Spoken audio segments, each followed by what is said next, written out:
Hey guys, welcome to Electronic Dance Money, your number one business resource for making money as electronic musicians and producers.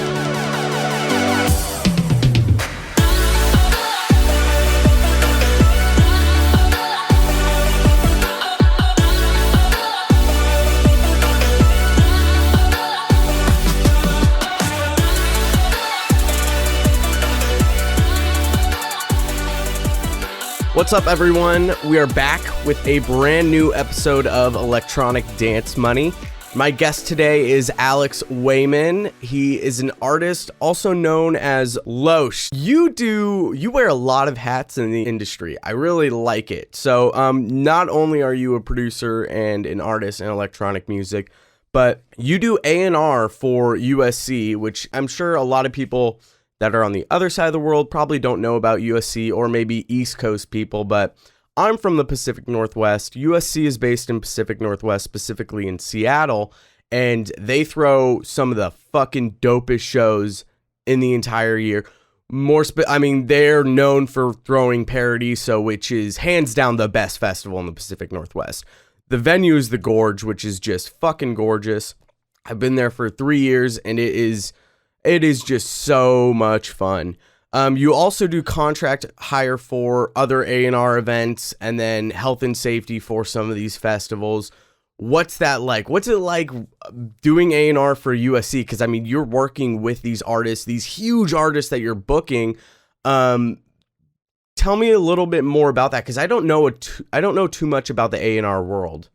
Yeah, no worries. So I do artist relations, which is basically I work with artists and their management teams when they come in for our events, and I sort of work with them on all of their logistics. So I figure out, what they need for their performances. I figure out, their like hotel accommodations, their travel accommodations, their, green rooms, the whole green M&M thing. Like, that's pretty much what I oversee.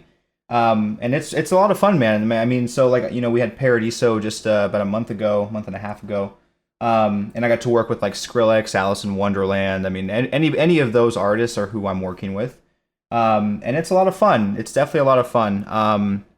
It is kind of a contract gig, so there's also other opportunities with other festivals that come up throughout the year. And then, like you mentioned, I do some health and safety stuff. I was at EDC this year, helping them. I'm also going to be at Hard Summer in a couple weeks here. Hard Summer's dope. I've never been there, but I mean, the lineups are always insane for Hard Summer. Yeah, I've never been there either. It's gonna be my first year. That's badass, dude. You reach out to the artist managers and say, what do they want in their green room? What is the craziest fucking thing that has been requested? You don't have to say an artist name, but what's the craziest thing that you've had to do for an artist? It's whatever is in their rider, right? So like in the time that they get, their contract is written, they send over a rider, which is basically saying, hey, you agree to provide all of these things. Craziest thing, I've had everything from people requesting ponies, like actual, like living horses in their room, to, some will have like, go find like 5 attractive women out of the crowd and bring them to the green room. That's like a requirement, like of something Jesus. We need. Like it's pretty crazy, man. Like, some of the stuff makes sense. Like if you have like, some artists are on tour the entire year, so naturally they're going to want to have some decent food. They're going to want to have something that is actually accommodating. Like I had an artist at Freak Night last year. I won't say who, but they flew all the way from Croatia straight to Seattle, which is like a 14-hour flight. And with that jet lag, they came straight to the venue, exhausted, tired, and I could totally get why they need all this stuff. And it's actually funny, sometimes like the smaller artists are the ones that, request the most outlandish stuff, maybe because they're just like trying to be funny or like to, test how much they can get, whatever. They're the ones usually that have the kind of crazier requests, like the pony in the room, or getting the girls from the crowd, stuff like that. Right. I'm sure it's a bit of it like an ego stroke too, and they go, "Oh, I can get anything." Yeah, and they I think they go through that phase, like every artist does when they start. Yeah, I would. And to say you wouldn't, it's a lot of people are getting into producing and being a full-time DJ or a touring artist. Like, you get in it for these specific reasons, and a lot of it is an ego stroke. And that, I mean, look at the rock stars in the past, dude. I mean, they were in it for the game to get chicks, make money, and do drugs. Like, that's what they wanted to fucking do. And when you get to that point, I mean, you can get whatever the fuck you want once you hit a certain level. And especially when you're up and coming and, like, you know when your career is made. If you're young and all of a sudden you get picked up by a big artist and you start doing these touring gigs, it's like, oh, this is pretty much set in stone as long as I don't fuck it up entirely. And so they like to push the limits there. And I mean, like you said, I think every artist does go through that phase and they kind of figure out who they are as an artist and what they want to do. And after a few years, they probably tone it down a bit and it turns into just, that's their life. Yeah, I mean, it depends too also because like younger artists generally are going to be more extreme.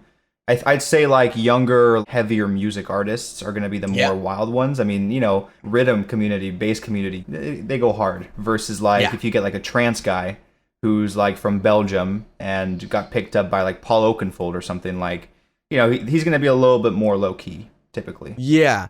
Yeah, and the culture's just different, you know, and you get that with every single genre. Cultures are very different. I feel like with a lot of the more melodic genres, there's more of a there's that ego isn't really there. Like those people are really in it to just try to make people super happy with their music. And with bass artists, I feel like they're just trying to get people to throw the fuck down and go hard, and that's what the genre is about. That's why people love it, because it's just go fucking hard. It's fun. It's fun. It is.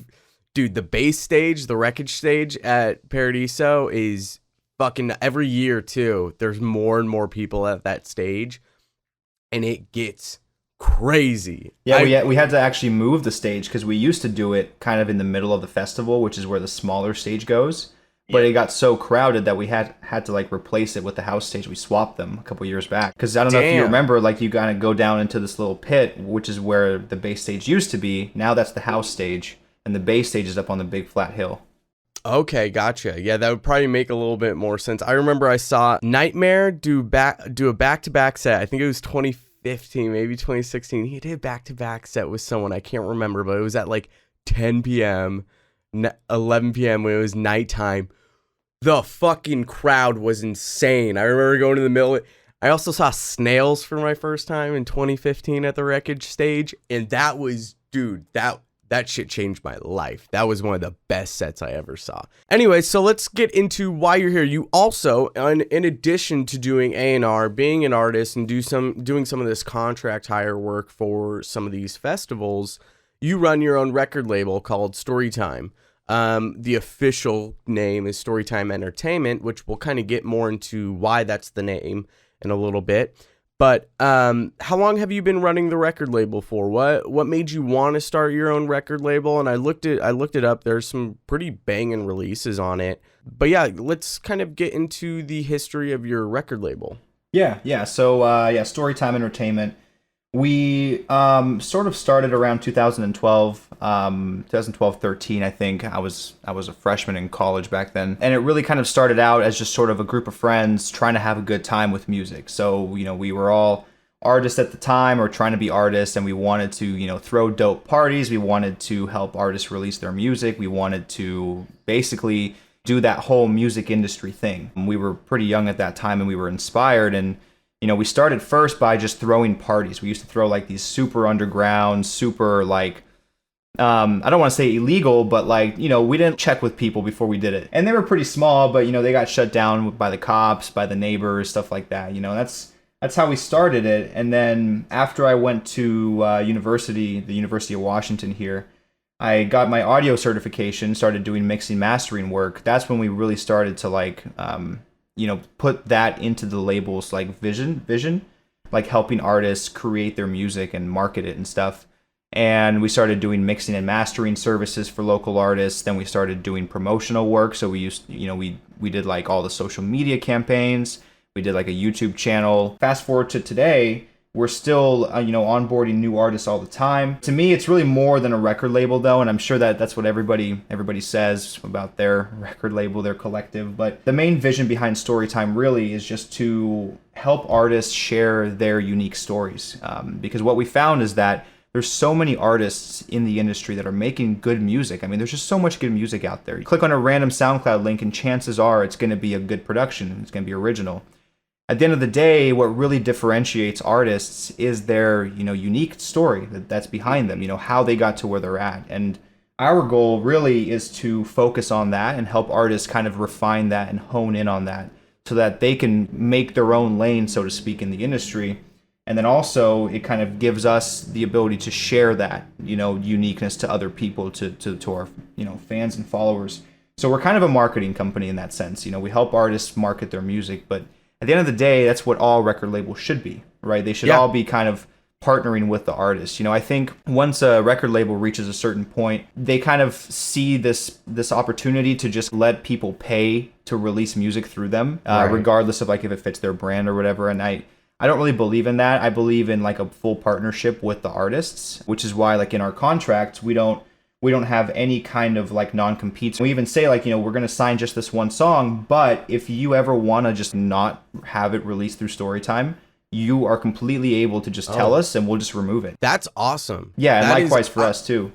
Yeah, I think that is fucking great because there are times I've done it. I've released as an artist, and I'm sure the record label I released through would be okay if I was like, hey, can we remove this? I think a lot more record labels should be able to do that because artists change. You're always changing. Every couple of years you're changing as a person, let alone as an artist. I mean, I've gone through so many changes over 2-3 year time periods where I go, oh, you know what? I want to change this about my artist. It's super important for an artist to own their music and be like, I don't want this up here anymore, or I do want to take this track to a different record label. With the bigger labels, you don't see it. It's almost like they're in competition with their own artist, which can be an issue. And I think the other issue too is the fact that a lot of these record labels are artist owned. I've talked to my buddy about this, and he's the one that actually brought it to my attention. I think the issue with a lot of those record labels where they're artist owned is if you release on that record label, you will never be as big as that artist because that artist will ultimately see you as competition. And so they won't want you to break bigger than them on their own record label. So I think a lot of the times you will see, these record labels that are artist owned, the artists are releasing their own music on there, but they put 100% of their time and energy into their release, but then won't show that same effort into yours. I think that could certainly happen. I mean, I think that's definitely a possibility, but I think to the point of like the flexibility, that's kind of more common nowadays, like at least with our label and maybe with some other labels. Most record labels, I think nowadays, are only going to sign individual tracks. Like they won't sign the entire artists, which means that, you can release one song and then sure, maybe they don't promote it the same way the owner promotes his own music, but at least you're now, kind of exposed to that community. You can then do a release on a different label. There's no reason why you shouldn't be able to release with someone else. And by doing so, you'll have your music in multiple places, which means just more opportunity to get found. I mean, sure, maybe like they won't promote it as much, but at least you're on there. And I think that for artists who are up and coming, the more of that you can do, the better. I don't think there's any negative value to it. I mean, I think the more you're out there in general, the more opportunity you're going to have of being found by the right person or the right people, Right. Yeah. And being associated with a record label that is owned by a bigger artist, that is a good accolade to have. You can put that on your artist profile. And I'm sure this as someone who does A&R for festivals. I'm sure you look for that kind of thing. And that's how you can kind of tell, is this person going to sell tickets? Like ultimately, if we put them on the lineup, are people going to go, oh shit, I really like that artist. I'm going to go to this festival because all 5 of these artists that I really love are on there. So I think that is important, and especially to get that kind of exposure, because you never know. Like, I'm sure you could probably tell me more about this with record labels. Is it similar to artists where you'll get people who follow you in a specific region Because I know with artists, that's kind of, you can look at some of your analytics of people who either like your page or go to your website and say, oh shit, there's 1,000 people in this state, let's say in Washington, that all follow me. That means I could probably book a show there. I can show that to a promoter or something, say, hey, I've got following here. I think I can sell tickets there. Is it the same with record labels where you'll find that more people are following you or purchasing your tracks or streaming your tracks in a specific region that are from the record label? Not necessarily. I mean, we have listeners all around the world. We engage like digital marketing pretty heavily, so we're kind of all over the internet. By doing that, people are listening all over the world. I do think, being that we're in Seattle, naturally a lot of our, like, my personal connections are here, and so there's definitely going to be more engagement out of people here in the city because that's where we're from. I think that's how it would be with anybody, because at the end of the day, the record label owner is going to be just a person who has a network. And if you're in LA and your label's there, then you're going to be networking with the people that the owner knows in LA versus like here in Seattle.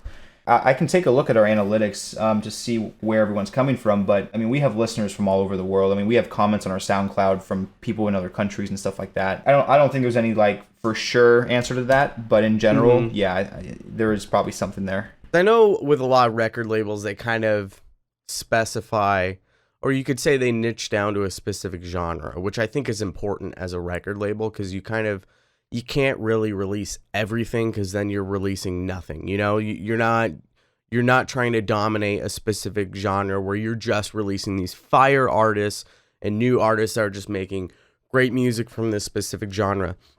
I'm sure you guys are genre specific. What is that? Yeah, so we look for electronic artists primarily. We look for anything that is pop electronic or some sort of future bass or like a modern house. I'd say the only electronic we don't really do is the heavier stuff. So we don't really do like dubstep. We'll do like some drum and bass every once in a while, but nothing super heavy. We always look for something a little more melodic. Really, it just comes from personal taste, but then also just, I think that there's more opportunity to brand an artist, because again, we partner with artists. We always look for the opportunity to work with an artist to help promote them. And I think with like other genres, like melodic genres, there's just more artistic personality that we can work with. And it's not true for everybody, of course, but generally there's just more, not creativity, but more like uniqueness to it that we can touch on. Let's get into that side of things that you were just touching on as far as like promotion goes. So when an artist comes to you and they sign a contract with you, what's that process like with StoryTime specifically? Not necessarily record labels in general, but with StoryTime, what are you offering to your artist that's going to differentiate them releasing on a different label that's the same size as you guys? Because I think this is very important that artists should look for when they're signing a record label. And they should be openly engaging with whoever is signing artists, and they should be asking, well, I know I'm going to be signing to this record label and you guys are going to be putting it all over here, but what else? I mean, because artists should be, getting a good fair trade out of it. They shouldn't just sign a track, it gets released, and they get one Facebook post and that's it. There should obviously be more involved in that. So what does StoryTime do for their artists when they sign them? Yeah, totally. Well, so for the first thing, I mean, like I mentioned before, we do the the ability and the flexibility for them to leave if they ever wanted to.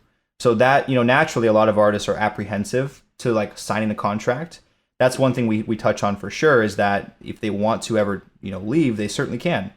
We also reserve the right as a label to, not want to represent them. And really the motive behind that is that every artist we work with is a relationship. So, we talk with artists, we become their friends. We don't just kind of like cold shoulder them and be like, hey, here's a piece of paper, sign it, and then kind of forget about them, right? So we definitely kind of embrace this relationship because, again, we're trying to share their story. We're trying to like figure out who they are and what they do, and there's no way to do that without getting to know them.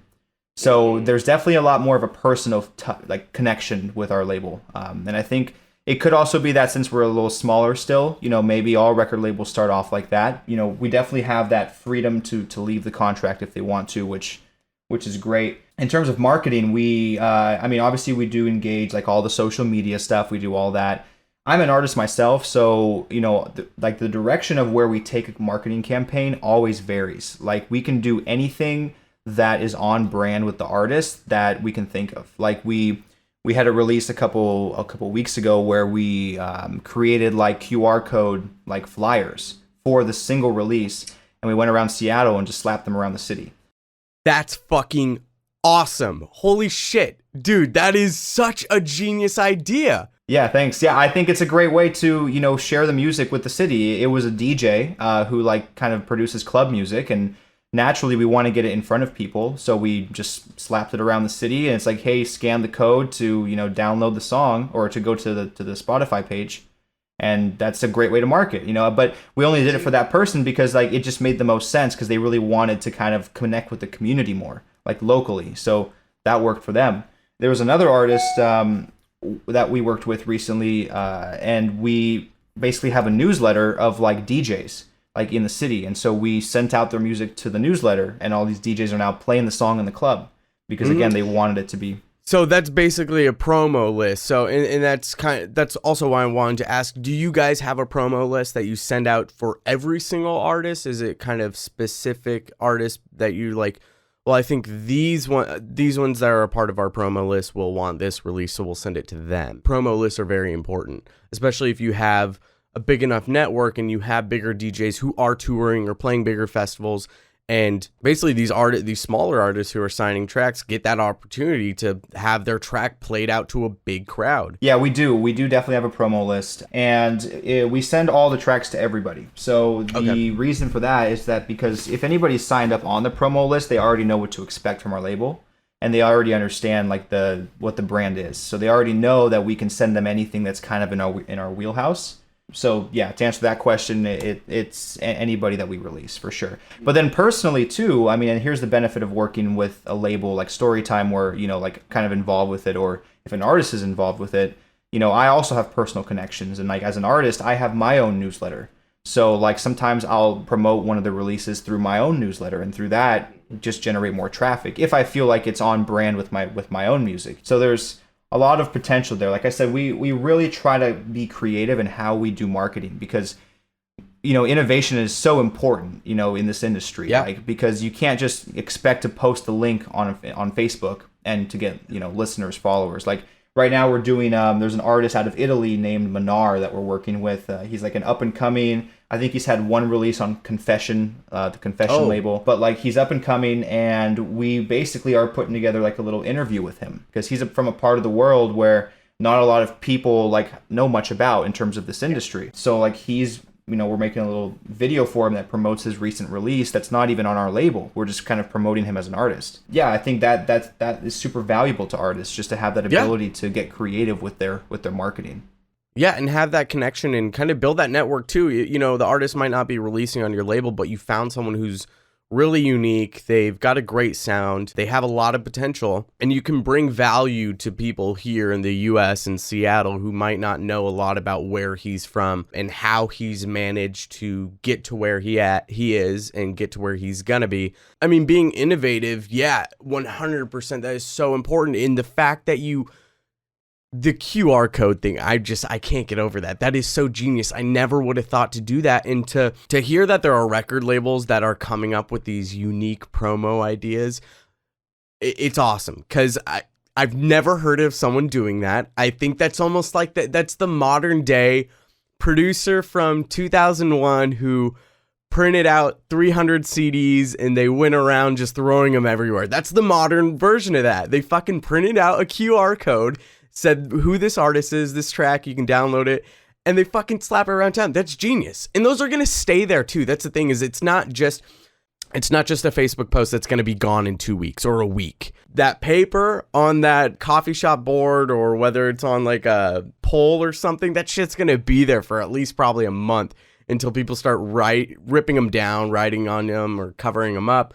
If you like innovation, here's another thing that we're doing, that we're working on. So this is in the works. This is kind of like private, but I'll share it with you, and maybe it'll get some other artists interested. We're working with an AR company now, augmented reality company, and they are designing a way for using like image mapping to basically, if you have a sticker of an artist, like their logo or something, when you look at it with your camera, it creates a virtual pop-up on the screen with whatever you want. So it can be like tickets to their next show, or it can be their social media, or it can be like a video recorded message like, hey, I'm so and so, I'm glad you found my sticker, like follow me on Instagram or whatever. Whoa, that is fucking incredible.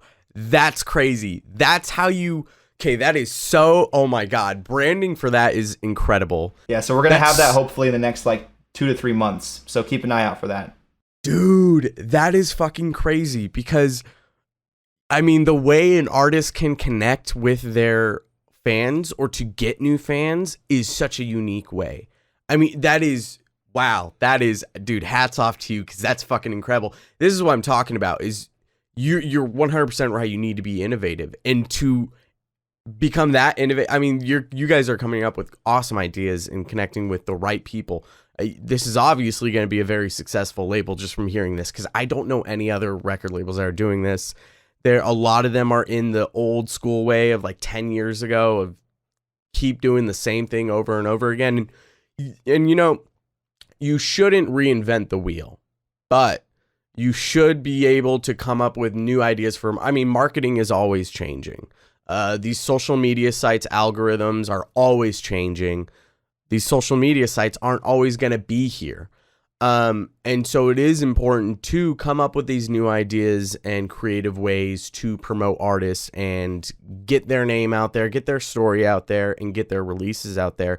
And this is a lot, you know, this is why I have this podcast, because when I was a producer, I ignored all the marketing stuff. I ignored the artist development. I ignored the branding. I thought to myself, that'll come. Like I'll handle that eventually in the future. I just need to work on creating good music. And yes, that is true. You need to work on creating good music, but I thought that was everything. So I was always in the studio, and I just thought, you know, if I just have a really good release, I'll send it to a record label and they'll want to sign it. Well, that's not entirely true, because if you don't already have somewhat of branding set up for yourself, these record labels won't sign the track. Yeah, absolutely. Even for me, I was going to... Sorry, I didn't mean to interrupt you, but... No, you're good. You're good. I do feel that's important to talk about. I mean, for us too, you know, like what we look for in artists. I mean, end of the day, like I said, we're partnering with artists to promote their music and like help everybody, you know, become successful in their careers. You know, we look for artists who are actually putting in effort to, you know, advance their careers, because one thing I found was there's a lot of artists, you know, smaller artists who maybe they'll say they're all about this, but then like the next day you won't hear from them, or like you won't hear from them for a year and they don't produce any more music. We look for artists that are like doing whatever they can to make their careers work, and they're putting in the work. Yeah, because we want to partner with people that are going to continue putting in the work, because that's going to help us out. It's going to help you out. You know, we don't want to promote somebody who isn't really invested in their careers, because that kind of looks poorly on us, I think. Yeah, no, I agree 100%. And this is, you know, this is why I have this podcast now, because I'm talking to myself 4 years ago when I ignored all that stuff. And I'm sure I had some releases that were fairly good, that if I had the artist development and branding set up, if I sent to a relatively successful label, they would be interested. Maybe they wouldn't sign the track, but they would still be interested. And, you know, in my previous episodes, talk about how to brand yourself as a producer and create content. And this is why we're talking today, because I think a lot of artists don't understand how record labels run, what they look for, and what you need to do as an artist to get your track signed. And I think a large majority of it is putting in this work of figuring out your branding, because you have to be marketable as an artist. A record label has to see you and be like, okay, they already have all these things set up. We don't have to put in all this work for artist development that's going to cost us a lot of money with someone who might not actually be invested full time in this. So if you can show that you do have that time invested, I am somewhat brandable, I have a good logo that's catchy, I have a catchy name, all these different things. I'm posting on social media and I'm starting to gather a following. Record labels see that and they go, this is fucking easy. We know exactly what we need to do to market this person. And usually when you get to that point, when you have a lot of that branding in place, the music usually follows. They have good production. Maybe they need a mixing engineer to mix it down a little bit better, or they have a great mix down but not a great master. And a lot of record labels can deal with that thing. You know, they usually have people to go to for that. But if your song structure is there, your production is there, you have good branding, I mean, they eat that shit up. They want that kind of artist because they see that as someone, oh, is this a breakout artist? Because if we can make a breakout artist, that notoriety that follows the record label. Yeah, we do look for that. I mean, you know, we also look for just kind of like the creative direction of the artist. You know, we look for people that are already they kind of know what they want with their brand. They know they want to be like this techno producer, and they like this image or whatever the case may be. And sometimes we can find that without them having a lot of social media activity. Like, for example, one of our recent releases, an artist named Lamorne, you know, so we released his first ever electronic song that he ever produced. Oh, okay. And at face value, that sounds like, well, why? Like, well, you know, he's like, who is he? And he's, after, you know, working with him, we found out that he is in like this punk rock band that's been like touring the US for a while. And now he's starting to like dive into this EDM world. So like, I know for a fact that he's dedicated to music as a career, which kind of gives me that reassurance. But then also the song is just really good. And like, if you listen to it, it's very unique. You can tell that he's pouring himself out through that track, you know, like in a way that doesn't say, I want this to sound like, you know, standard EDM. I don't want this to sound like everything else. I want this to sound the way that I like. And that's also what we look for. And, you know, we've definitely gone through and seen a lot of different artist types. So we're kind of like familiar with how to identify that.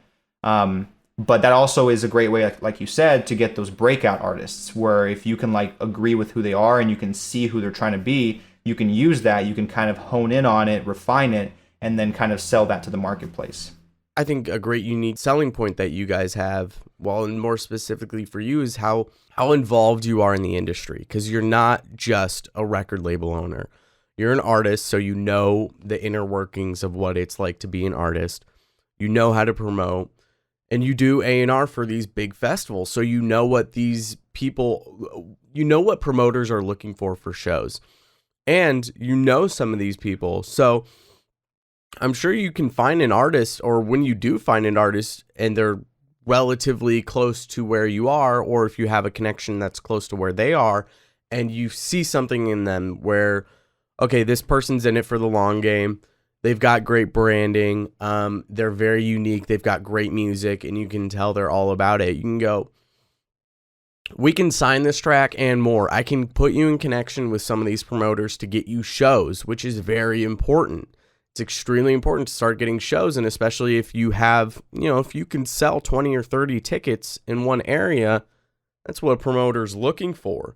So I think it's very unique to be in that. There aren't record label owners in that position. A lot of them, some of them, I mean, a good majority of them are producers, and they're looking for somewhere to release their own tracks, but they aren't really heavily involved in the scene. They aren't networking. They don't have the connections that you might have. So to be able to sign an artist and be like, we can do so much more than just release this track. And maybe you don't promise that, or you tell them that, but I'm sure that's still always in the back of your mind, where it's like, we keep working with this artist, there's a lot of things we can do with them, and get them in front of a lot of people. And that's, I mean, if you find that artist who's, like you're saying, you see something in them where you're like, this could potentially be a breakout artist, you've got everything lined up for them. I mean, you just have to make a few calls, and I'm sure you can get them in somewhere to really get them lifted and bring them up to the next level. It's super important. Yeah, absolutely. I mean, especially for up and coming artists. I mean, record labels, again, you know, the people that run it are who you're really partnering with, and their connections could lead to shows. You know, they could lead to collaborations with bigger artists. They could lead to other types of publicity, and that's really, you know, what StoryTime is meant to be. It's meant to be a record label, but it's also sort of like a marketing for artists hub, you know, because we do all this different type of marketing. And, you know, we do also sponsor events. So like, we go in as investors on like other events around the area. And through that, we have the ability to book artists, you know, so like, absolutely. I mean, if an artist is released through the label and we feel like they're a good fit for a show lineup, we can absolutely put them on. And that's just an opportunity that, you know, the artist may not have had before. A lot of artists don't have that opportunity. And this is why you need to put in this kind of work with branding and all these things, because it's not just you know, I think a lot of producers see branding or artist development as a way to, yes, it is a way to make yourself more unique. But I think a lot of them see it as, oh, this is just a way for me to get new fans. And it's true, but it's not. It's not in the sense that they think. They think by branding themselves, fans are or people are gonna look at them and be like, oh, I really like this, I'm gonna become their fan. It's more investing the time and money into yourself so that these record labels do have that to work off of, or an agency has something to work off of, or a manager, so that they can publicize you and make you more public to people. And then those eyes they kind of get drawn to that, and that's how you will get fans. So they ignore it. They sometimes they think, oh, if I just sign to the record label, they'll handle it, or an agency. And sometimes they will, in very rare cases, if that person is connected to the right person. You know, if they're a good friend of a huge artist, sure, they can get in connection with some of these people who can help them out. But for a majority, for 99% of artists, they're not anyone. No one's really listening to them. And so it's important to think about these things, because if you just set yourself up correctly, it's going to lead to so many more successes. I think producers don't realize that. They aren't really thinking a few years into the future. Like, if I set up this branding now, what's it going to look like in 3 years, or who could I connect with in 3 years? They're kind of thinking their short game. When am I going to get to play my next show? When's my next release? And that clouds their judgment. And next thing you know, 2 years goes by and they haven't really gone anywhere, because they haven't invested the time into developing their artist brand for the next 3 years, which is super important. And that's how you see a lot of these artists break out. Here's the thing is, you know, a lot of the times, all of a sudden, this fucking artist releases this big track on this big record label, and they come out of nowhere. But that's what it seems like. It seems like they come out of nowhere. That's just because a majority of the people have never heard of them.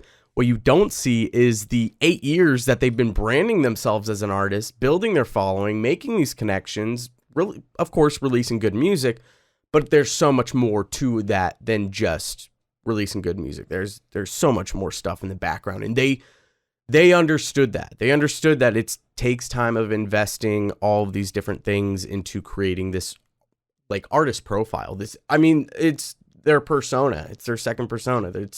You're basically creating someone out of nothing. Yeah, we look for that with artists. I mean, if an artist comes to us and already has like a persona in mind, they're like, hey, this is who I am, this is my theme or whatever, that we appreciate that, because that shows they've taken the time to think about it, versus somebody who's like, hey, here's a track, can you guys want to release it, and it's just a bass house track.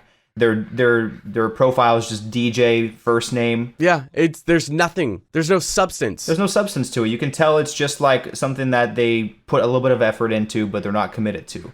Whereas this artist Lamorne I was talking about, you know, he came to us already with a vision for who he is as an artist. You know, he already had his originality. It wasn't like he didn't come to us and ask, hey, what can you guys do with this? Do you see anything in this? It was more like hey, here I am, here's what I do, here's who I am. You know, you could like really feel him as an artist. I think more artists need to be conscious of that, but I also think there could be something said about not overthinking it. You know, if you spend too much time worrying about it, you're going to cloud it. You know, you have to just sort of allow it to be whatever feels natural to you.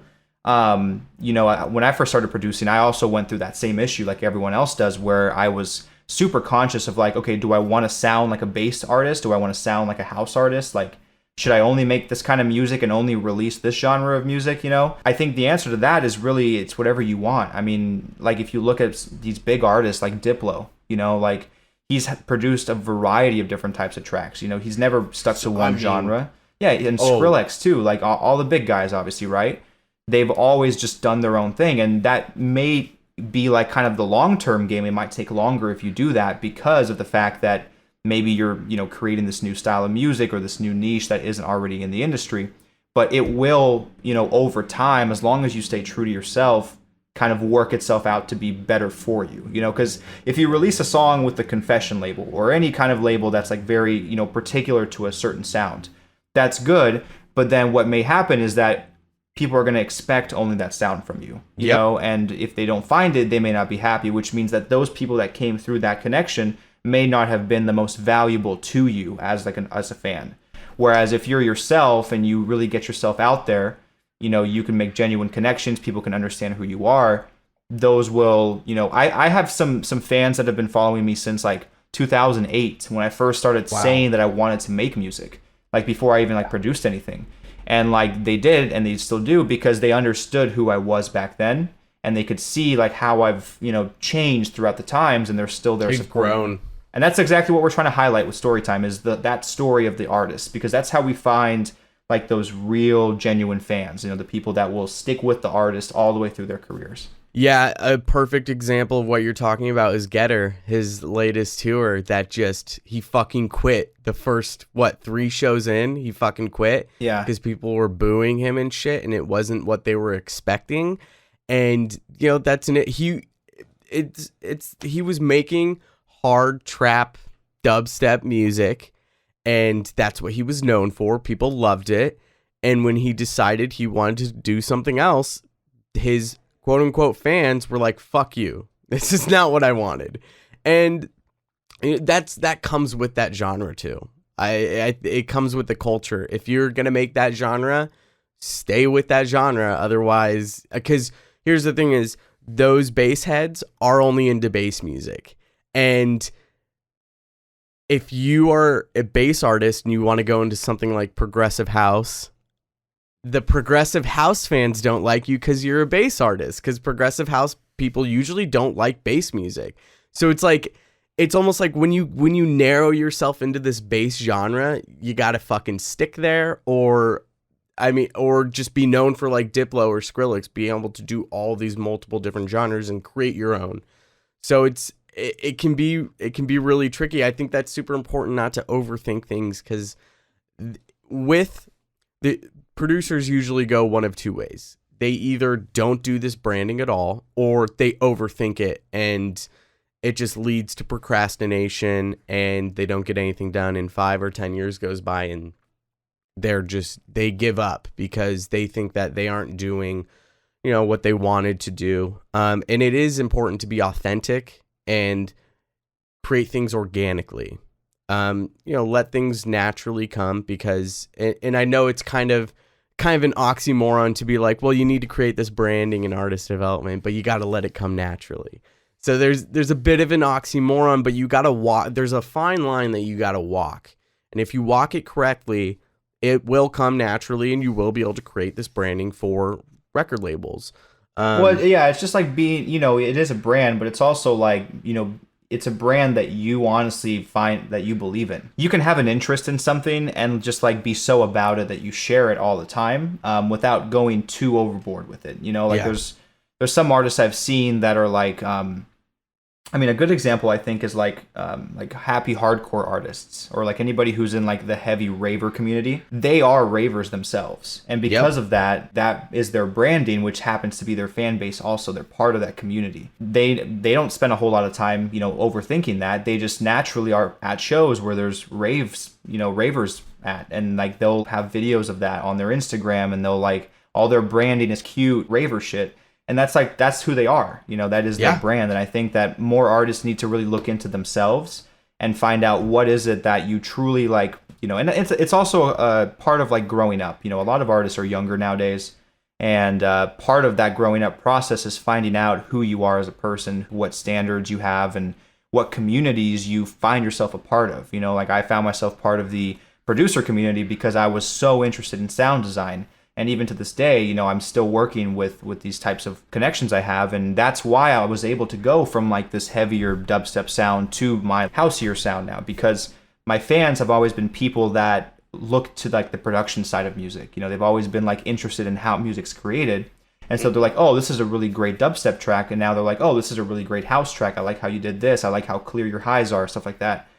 So it just really comes down to who you are as a person. I mean, you kind of over time naturally realize it for yourself. So there is that concept of like, you have to sometimes wait. You kind of have to let it mature. Yeah, I mean, and then sometimes the whole like over branding thing can work like one time. Like if like you were saying about Getter. I mean, he kind of hit that because he liked making that bass music early on, and that's why people heard him and found him.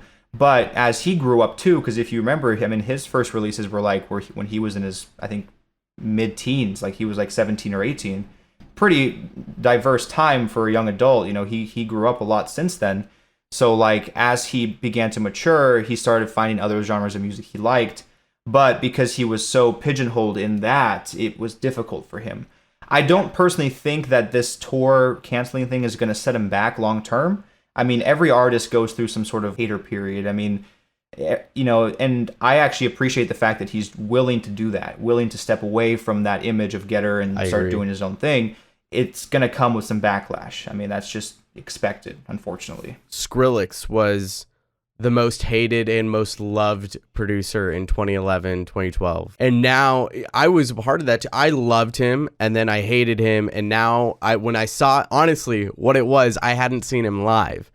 And I saw him 2015 Paradiso when he headlined, and one of the best fucking shows I've ever seen. I think one of his CDJs went out too. Yeah. And he was still, holy shit, dude. That show was just one of the best ways to close Paradiso. The two, seeing Bass Nectar in 2016, I think it was.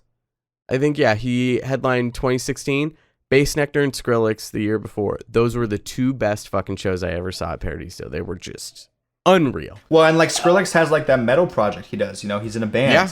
And then when he came out with the Jack U stuff, everyone was like, wow, this is so soft. What the fuck? Like, but again, you could hear, like, for me, being a fan of him is because he's a great producer. And so you could hear that he was still in the sound. You could still hear him, like, even though it was a different genre. He knows how to write a song. He knows how to write a good song and a catchy one. That's what's important. If you can write a good song and a catchy one, you can usually work in these multiple genres, because essentially I struggled with this for so many years. I would always think, oh, well, you know, I want to make progressive house and trance stuff. And then I would go, fuck, I don't know how to make electro house. I wish I knew. I really want to make electro. And it dawned on me within the past like year or two, especially when I started connecting with a buddy of mine who's a fairly big producer. He was telling me, he's like, dude, every genre is like written the same. It's if you know how to write song structure and you know how it goes with creating tension and release and creating these breaks, it's essentially all the same, just with different sounds. Some use more sounds than others. And if you can just figure out how to write a catchy song, write a catchy melody, and understand song structure, you can pretty much genre hop all over. And if you're known for releasing multiple different genres, but you can hear your own unique sound in those different genres, it's easy to organically get a big following from multiple people who are in different genres, and they can go, oh, you know, like, let's say a bass head is following someone. Well, Skrillex is a perfect example. You can hear him in these houseier tracks, these more softer tracks. And that's what's important, is if you can hear the artist in that track, not necessarily like the specific genre, but can I hear Skrillex in this song? Because if I can, I'm happy. That's what we look for with our artists too, with Storytime. We look for artists that have that sort of uniqueness too. Where, you know, like with Lamorne, I heard his band, and then I heard his production, and I could still hear that there was like a connection there. You know, I could make that connection, and I think that just is a sign of strong, a personality in an artist. Yes. That's really what sets people aside, I think, artists at least, and can help them sort of really become successful in the industries when they're really genuinely themselves and they know it. I agree 100%. So how should, and let's say, I guess let's talk to the producers who might not have branding entirely set up. They have the heart, they've got a pretty good unique sound, and you can hear that in their music. How should that artist approach you guys as a record label? What's in the best interest of the artist to figure out how they should be? And maybe this isn't even just for Storytime. Maybe it's for record labels in general, because I think that's important to, you know, give advice to producers that they can take to other record labels. So how should they go about that? Well, I guess, at the end of the day, labels need artists just as much as artists need labels. You know, labels need to have content to put out. They need to be on the next big thing. They need to be able to continue pushing out content to their fans, to their followers. So there is sort of this relationship that is yearning, like it needs to be there. I mean, in terms of like what to send a label, obviously, like a private SoundCloud link is always the best way, just because the label knows that this is something they've made, it's something exclusive, typically something unreleased as well. With StoryTime, we're kind of different because we do exclusive releases, which we definitely want to make sure you haven't released this previously. But then we also, since we do marketing support, people can approach us with songs that have been released on other labels. And then be like, hey, can we get some marketing assistance on this? Can you guys help out? We do that too. So that is another kind of, differentiator for what we do with our label. But in general, it's just sort of sending emails to these labels and being concise in who you are and what, you are presenting to them. So, giving them your name, giving them the link to SoundCloud, giving them a link to some social media because they do want to see that. And the less work you have to make the label do, the better they'll feel about it. Also being polite. It's crazy how far that goes. I've had a lot of submissions where people just like send a track link. That's it. There's nothing else. And I'm like, so do you want feedback on this? Do you want me to like, what do you want? Whereas if you say like, even just like thanking them for their consideration is a huge plus in my book. Even when I sometimes used to pitch songs to labels, I would always do that. And I found that more labels will respond to you if you're just genuine and nice to them. Because again, they are looking for music. They're looking for artists, but over time, they know how to like identify, what is a good submission and what's not. And to be a good submission, you need to have that link. You need to be polite and kind to the people. You need to include any kind of reference material that tells them who you are. So social media is great. If you have an EPK, that's great. If you have a website, that's great. Include all that stuff. Make it brief, make it concise, but make it, as long as you need to tell them who you are as an artist, because you're basically selling them this pitch of like, hey, here I am, here's a song, but then also here's me, like here's my brand, here is who you're going to work with. And based off that, we read and review every single submission we get. I think a lot of labels do. Maybe not once you get to the top, the big guys. They have like these submission forms where you have to pay $10 just to even like have them review it, which I think is bullshit. I mean, at that point, I guess, they don't really need any more artists because they, if you have like a Marshmallow on your team, you don't need to really be bringing on these new guys as often. Usually at that point too, if you sign a track to those labels, you need to be connected to the label. Like you need to know Marshmallow's management team or agency, and they will connect you with, let's say, Spinnin'. Most of the time they don't pick up new artists. When they do pick up new artists, it's usually because that artist is in connection with a bigger one who has signed to the label, or they're connected with the agent or manager. And that's why also it's good to send music to artists. Like I have a promo list of like DJs that are affluent in the community, and I always send them my unreleased tracks because you never know what could happen. You send them a track and they'll be like, this is dope, do you want to release this on my label? Or like, this is dope, do you want to release this on this label? You just have to set yourself up for success. And we're kind of at an age where quality is the standard. Quality has to be there no matter what. It's kind of like the whole, you get your degree from school, but it doesn't guarantee you a job, but it's a minimum standard now. You kind of have to have something to get into like the technical world. Same thing with this. You don't need to have like this refined artist image to get onto a label, but you do have to have the standard of this is who I am. Like you have to have a message, a unique selling point, which is in business it's called a USP, a unique selling point, or unique selling position, and it's all about the message. And, you don't, like we were saying, it is important to have this branding set up, but you doesn't need to be complete. You don't need to be the full package, but if you have a unique selling point or a message, make that clear and concise, because that's what's really going to get you sold.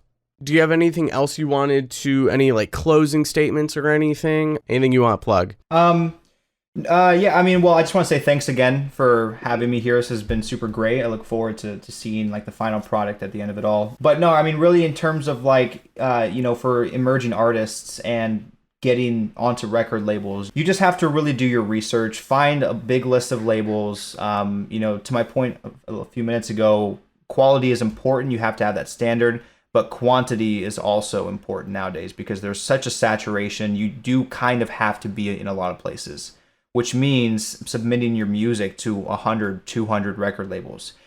it's it's difficult that you have to do that nowadays, but it's the standard. And there's the benefit of the fact that you do have so many labels out there that you can pitch to, but it just requires more legwork now to actually send them the music. So quality is important, but quantity is also, like a fail-proof way to get your music out there, because I've always believed in the ratio of like 1 to 10. For every 10 people you reach out to, 1 will respond. So if you do the math, reach out to 100 labels, 10 of them will respond, and you have 10 labels to choose from. And one of them could be really just exceptionally great. You never know what you're going to get. So I would say for artists, just put yourself out there, continue to send all those emails, send all those messages, take the time to think about your brand, take the time to think about who you are. Don't overthink it. Just get to a point where you're comfortable, where you feel like this is something you don't have to force yourself to create, where it feels natural to you, and then just keep making good music. In my opinion, the mixing, the mastering, the technical stuff can come. There are people that can do that. What's important though is that you are unique and you create unique music. In something that, like, music that you can tell is about who you are. I use Reddit a lot, and I'm on a lot of like subreddits, and I look at those like feedback threads where people are posting their songs and commenting feedback on others. I listen to some of them, and obviously the production isn't always that great, but like a lot of it just sounds so similar. It's all just like a catchy, a simple little melody. Like they try to get over technical with the melody stuff, and obviously the mix isn't that great, but like it just feels like everyone's just trying to put stuff out, and they're not really like thinking about how they can make this unique to them, like what they really like. They're trying to appease the standard of commercial music, whereas real emerging artists and real talented artists are just going to do whatever feels best to them without this, like, they have to meet the standard. So I'd say just be yourself, continue making music, continue sending it out there, and give it time. I mean, these things do take time. Like you were saying, the overnight success really has 8 years behind them, of continuous effort. So another thing too, I would say get out in the community. That's a big one. I got my foot in the industry because I got an internship at a club. And I was around, DJs, and eventually started working with touring DJs. And that's how I got to where I am now, where I work with Skrillex and stuff. So like just getting your foot out there, it may be difficult, but, find groups in your area that you can be a part of. Even just go by yourself. I mean, I started going to the clubs by myself, and I was kind of that creeper that was just by himself. Yep. They're like, who are you with? I'm like, nobody. I'm just like hanging out at the club, listening to music. So like there are people that do that, and I did it, and I'm sure, you may do it, and other people that are listening may do it. Like just keep doing that, keep talking to people, find a way to work in the industry. If you have music and you want to submit to StoryTime, you can definitely send it over to us, storytimemusic.com, or any of our social media, just direct message. I think we actually have email addresses in our social links as well. So send us your music, we'll check it out, and we look forward to working with you. Do you want to plug your artist as well, your artist social media accounts and all that? Yeah, sure. LOWSH is the DJ name, producer name. It's all at LOWSH Music, LOSH Music. That's all my social media is like that. Consistency is important too. So yeah, check it out. I actually played at Parody this past year on this art car that we brought, and I have like my set on SoundCloud. It's super fun. I have a couple more shows coming up. I'm going to be in Indiana. I'm going to be in Maui, Los Angeles, Pemberton, Canada, and then I think we're putting in something for Denver as well. So I'll be around. And then I have a release coming out next week through StoryTime, the label. It's kind of a creative, like minimal house kind of beat that I filmed a music video for, which will also come out next week. Sweet. And then and then I'm also I have a newsletter for my music stuff, so if anybody wants to get on that, the links are all on my social media, so just check it out. I send out like free artists like to send me their music, like top artists will like send me their promo emails. So like I have a lot of unreleased music from artists, and I send that out through my newsletter. So hell yeah. Sweet. Thank you so much, Aleks. I appreciate you taking the time. I'm super excited to see what you're doing as a producer and what the record label's doing. I'm sure I've got some artists that I want to send your way that I think will be a good fit for Storytime Music. So we'll definitely stay connected. And I appreciate the time, man. Thank you so much. Thank you so much, man. All right, take care. Well, that's it for this episode, you guys. I really hope you enjoyed it just as much as I did. StoryTime is coming out with some awesome music. I highly recommend you guys go and check them out. Add all their tracks to your Spotify playlist. And hell, if you've got some tracks you'd like to submit, go for it. As always, head to enviousaudio.com/podcast to check out the show notes. I'll have all of the links for StoryTime and LOWSH up on that for you guys to check out. If you enjoyed this episode and you got anything out of it, I would really appreciate it if you went over to Apple Podcasts and gave this show a review. Obviously, subscribe to the show, share it with your friends, and send me an email, podcast@enviousaudio.com. If there's any guests you'd like me to have on, let me know. If there's any topics you'd like me to cover, also let me know, because I'm here for you guys. I want to help you guys grow and learn and become full-time producers. I'll see you guys in 2 weeks. Take care.